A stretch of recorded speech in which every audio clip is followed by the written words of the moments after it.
Hello everyone, welcome back to another Speedpaint video. This is technically like the second full one I'm doing if you don't count my little channel intro. And what an exciting one this is because I get to talk about Steel Ball Run, or at least the first episode that is dropped on Netflix of the Steel Ball Run JoJo's Bizarre Adventure anime. It is crazy that we're actually here. It's crazy that this episode is out and we are all experiencing it together. I got into JoJo back when only part 5 was animated, before it was even fully on Netflix or anything. I had to watch it on Tubi, which is crazy to think about. But yeah, getting into the series from there was just such a treat. And now being here to watch the anime with everybody after having read it is just, it's a very magical experience, and it has been such a blast getting to talk to everyone about it. As you will see, I am drawing Johnny Joestar. He isn't in his typical anime color palette. This is a color palette I stole and tweaked from All-Star Battle. It's green and pink, obviously. And this was originally St. Patrick's Day art, which is why you see all the shamrocks in the background as well.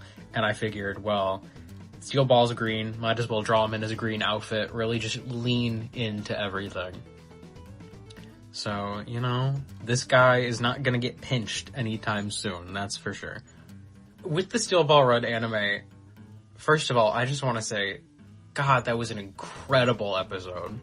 That was 40 plus minutes of just heaven on earth. I can't believe I got to watch that and experience that and have it be as incredible as it was. Everything they handled so well. The animation, the music, the designs of everything, the pacing. They took the first race from the manga, which I feel was kind of poorly paced initially. Not bad or anything, but it could have been better in the manga. And they took all the unnecessary stuff out, which I assume some of which they'll revisit later, such as Sandman's more elaborate backstory, but they cropped some of that out and made the race feel non-stop. From the moment you start the episode to the very end, it is a continuous flow of the first race of the Steel Ball Run, even when it's not even going on. Everything just keeps moving in this really satisfying way. All of the voice acting was incredible in both the Japanese and the English dub. I am particularly fond of Damien Haas as Diego. I think them bringing back the British accent for him, and also having Patrick Seitz, the original voice actor for Dio, directing him, was such a nice touch. I know some people have complained about his voice, but honestly, I think it's just really funny. And it's good. It's good voice acting, and it's it's in the spirit of JoJo. I don't watch JoJo to see a normal voice for Diego Brando. I watch JoJo to see them lean the hell in, And they definitely did that there. I mean, he calls Gyro a troglodyte in this really corny British accent, which is, it's just incredible. How could you not love that so sincerely and so deeply? Kaiji Tang as Gyro and Damon Mills as Gyro and Johnny. Really good job. Same for the Japanese voices. All around, I don't have anything to complain about. Poco Loco too, when I read the manga, Poco Loco was just kind of a throwaway character to me. But seeing him animated and speaking, it just brings this whole new vibrancy to him, to the character that I didn't really even see being there originally. But now I'm rooting for him, which is crazy. I want all of these characters to win. Also, Mountain Tim looks so good too in his one appearance on screen. Just gotta say, I hate his character, but he looked really good. I love his design. Honestly, I think my only complaint with everything is some of the character designs. What I mean by that is Gyro and Johnny, their colors are a little off. Maybe I'm just saying this because I'm so used to the manga color palette, but I feel having the orange on Gyro's little shirt, like the buttons or like the baubles or whatever. I feel like that's weird, especially when he has the green steel balls. You might as well like do it in green to tie that in. And then with Johnny, they did like the red, white, and blue thing, which I think is, I mean, that is like objectively a good choice to like represent the like whole Americana thing, but also, I don't know, I'm a sucker for blue pajama pants Johnny. Or like, I don't know, like just spice it up a little. I don't know. I think just something's missing in Johnny's character design specifically, and it might be the stars on his pants. And I get that those are hard to animate, I do, but if you're gonna get rid of those, I feel like you need to at least do something with his pants, because they're just plain blue pants. And that's not very interesting to look at, in my opinion. I mean, you look at a character like Mista, his pants were super complicated, and they pulled that off, you know? Like, I don't see why they couldn't just, like, even if they just slapped, like, a texture on, they don't have to make it look like it's fully on there. There's plenty of animated projects that will just like throw like a PNG of a pattern on something, and does it look a little weird? Maybe, but it's something. I don't know. Maybe I'm just complaining to complain at this point. I think it was great either way. His design does look good. It's just that one little nitpick I have. And you'll see in the drawing I did of him, I do have the stars on his pants as well. So I am in favor of the stars. And I don't think they even look like pajamas in the drawing. But that's also because I drew them like with like the detailing that you would have in like jeans or khakis with like the belt loops and the pockets and whatnot. So maybe that's why. I don't know.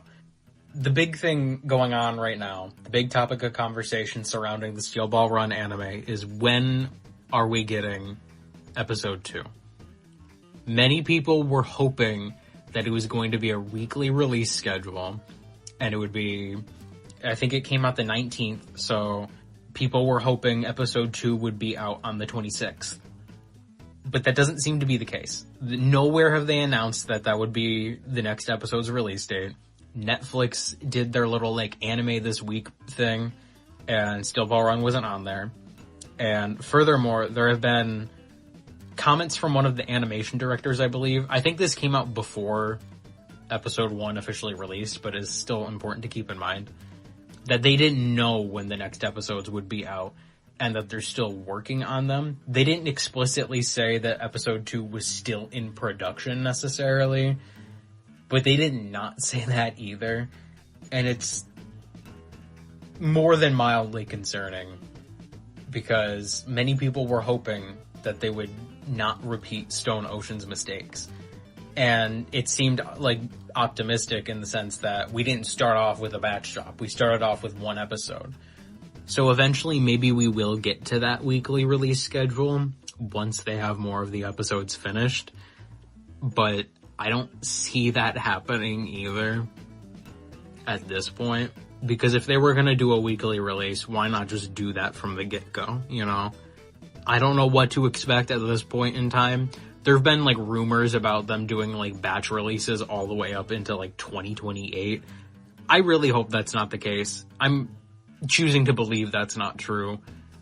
But at the same time, I don't know what to believe anymore. Maybe it'll just surprise drop next week and nobody will expect it. Maybe we'll have to wait another couple of months. I really hope that's not the case, but that's kind of seeming like what it's gonna be, which is really unfortunate. And I think that's part of why they did this, like, big, long episode, and then the next, like, releases will be the normal, like, 20 to 25 minute long episodes that they usually do. I get that they want to build the hype with that, but it's such a poor decision when you have the entire, like, community basically clamoring for weekly releases, or at least just, like, some kind of consistency. Nobody wants batch releases. Like, some people may prefer to, like, binge something, which I get, but, like, that's not how these things are really meant to be experienced. Like, the original manga released in a week, well, it started off weekly and then switched to monthly, so it was a monthly format. But on, like, a bigger production like this, you should be able to get away with a weekly as long as you, like, plan it ahead. And quite frankly, if they weren't ready to do a weekly release, I think they should have waited. I would have much rather waited until like the end of the year or something to get JoJo Fridays back, get the weekly release schedule back like they had before Part 6. I would have easily preferred that than lying in wait, not knowing when it's going to come out, because that just kills all of the hype, I think. Which is a shame, because, like, I want more people to be invested in this. I know we're all talking right now about, like, part skipping is bad and, like, quote-unquote LARPers, which I think we really need to, like, remember what that word means, but that's besides the point. Just, I think people should be able to experience the show or the manga in whatever way they want. If they want to start off with Part 7, that's fine, because Part 7 is a new continuity, and obviously it benefits from having experienced the prior parts, but why does that matter so much to people? I think, ultimately, however you want to experience it, and however you feel is right for you, is what's right for you. It's not your job or anyone else's job to police how other people experience the media they consume or how they connect with it. I just don't think it's that deep, ultimately, and I think people care a little too much sometimes about the opinions of other people on the internet. I don't know what's next, frankly. I don't know what to expect. I'm nervous, but also it's out of my control, so what am I wasting my time and energy on it for? It's gonna happen when it's gonna happen. We got a great episode, ultimately, and people are more hype about JoJo than ever, regardless of it, in the current moment anyway. For now, it is what it is. I'm happy with what we have. So, back to the piece. I'm really happy with the color palette I ended up doing. I was really, really nervous to do the green on green sort of thing, since he was wearing green and then lying in the field of shamrocks as well. But I think ultimately it turned out pretty well. The green of the background and the green on his clothing are also different. The background green is way more of a yellowish tone, and then the green on his outfit is more of like an emerald, I'd say. I think it worked out really well. I'm very happy with, particularly I'm very happy with his hair. I think the strawberry blonde look for Johnny is the best that he can possibly look, regardless of his outfit. Strawberry blonde is perfect for him. And I think the highlights in his hair also turned out pretty well, which is funny because they're literally just me scribbling along the hair and then putting like an ad filter on it for the layer style. But, I mean, hey, it worked out really well. I don't know if anyone will notice right away, but in the field of shamrocks, I hid my little, I don't know if I want to call it a signature. I started using it as a signature, but it's kind of just like a brand mark as a way to make sure other people see it's my art without just like throwing my like signature on there. So I have the little Bizarro Cat logo hidden in the field of shamrocks as its own little plant or clover of sorts. And with that, I give you all my best wishes, my warmest regards, and have a bizarre night or day wherever you are. Keep things bizarre, keep things bizarro, keep things interesting, ultimately. Be authentic, be strange, be bizarre, whatever it takes to be yourself and the most authentic version of you. Because what's the point? Otherwise,